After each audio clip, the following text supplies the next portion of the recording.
Hello friends, નૈનાસ કિચનમાં તમારું સ્વાગત છે। ચાલો બનાવીએ આજની નવી રેસીપી।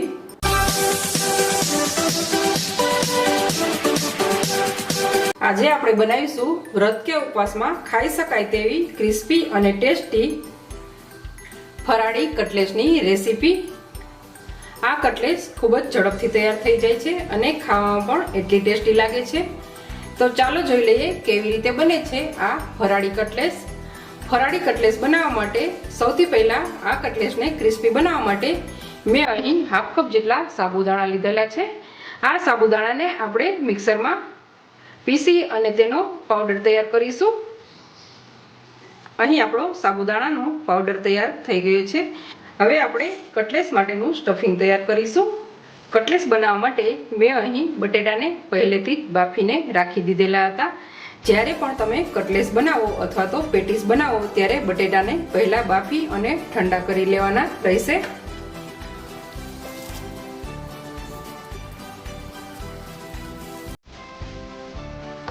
જરા પણ ગાંઠા ન રહે તે રીતે આપણે બટેટાને ભાંગી લઈશું।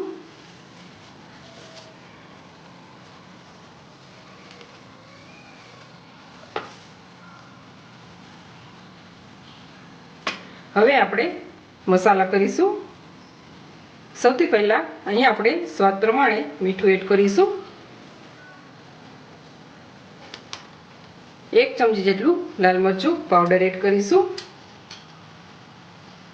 ગરમ મસાલો એડ કરીશું।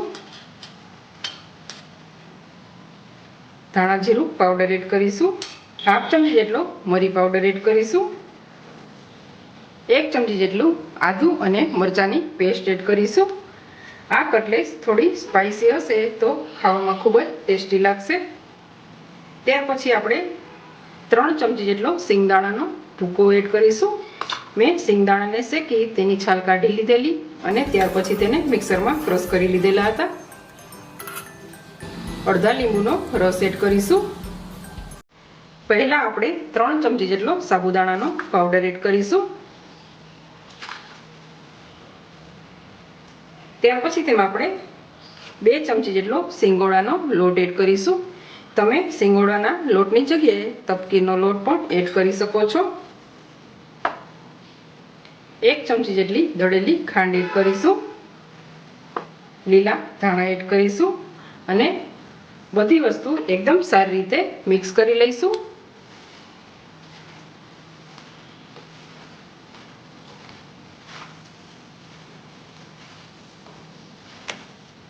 અહીં આપણું ફરાળી કટલેસ માટેનું મિશ્રણ તૈયાર થઈ ગયું છે। હવે આપણે તેમાંથી કટલેસ તૈયાર કરીશું।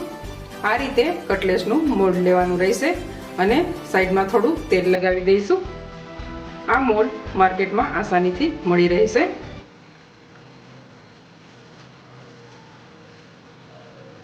તેલવાળો હાથ કરીશું।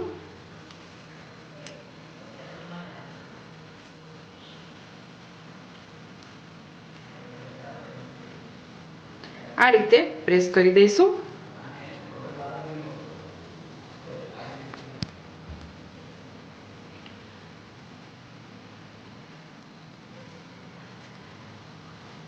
અહીં આપણી આ એક કટલેસ બનીને એકદમ સરસ તૈયાર થઈ ગઈ છે। આપણે તેને પ્લેટમાં રાખી દઈશું।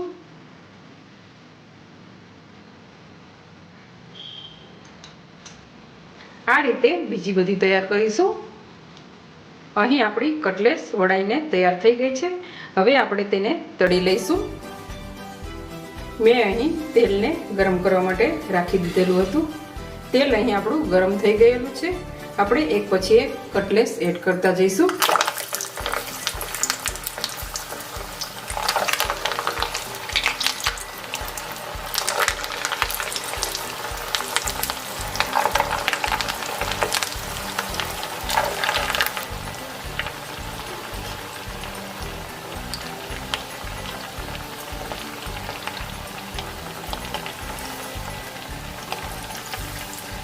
કટલેસને ક્રિસ્પી એવી તળી લઈશું।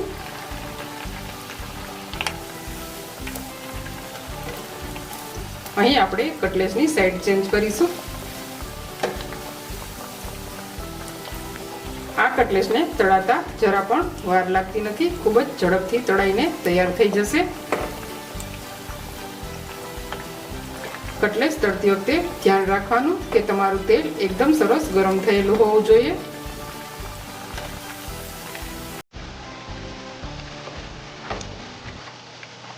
આ કટલેસમાં જરા પણ તેલ રહેલું નથી, તમે જોઈ શકો છો.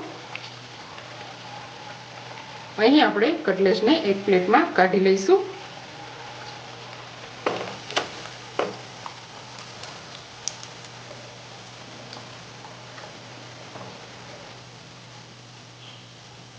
આ જ રીતે બીજી કટલેસને પણ તળી લઈશું.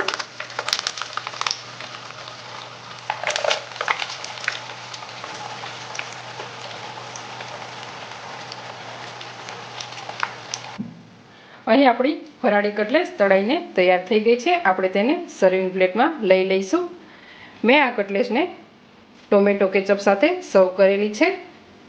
આ પહેલાં પણ ચેનલ પર મેં ઘણી બધી ફરાળી રેસીપી આપેલી છે, તે તમે પ્લેલિસ્ટમાંથી જોઈ શકો છો. તમને જો અમારી ફરાળી કટલેસની રેસીપી પસંદ પડે તો લાઈક કરજો, શેર કરજો અને મારી ચેનલને હજુ સુધી સબસ્ક્રાઈબ ન કરી હોય તો સબસ્ક્રાઈબ કરવાનું બિલકુલ ના ભૂલતા. બેલ આઇકનને જરૂરથી પ્રેસ કરજો, જેથી મારી નવી રેસીપીની નોટિફિકેશન સૌથી પહેલાં તમને જોવા મળે.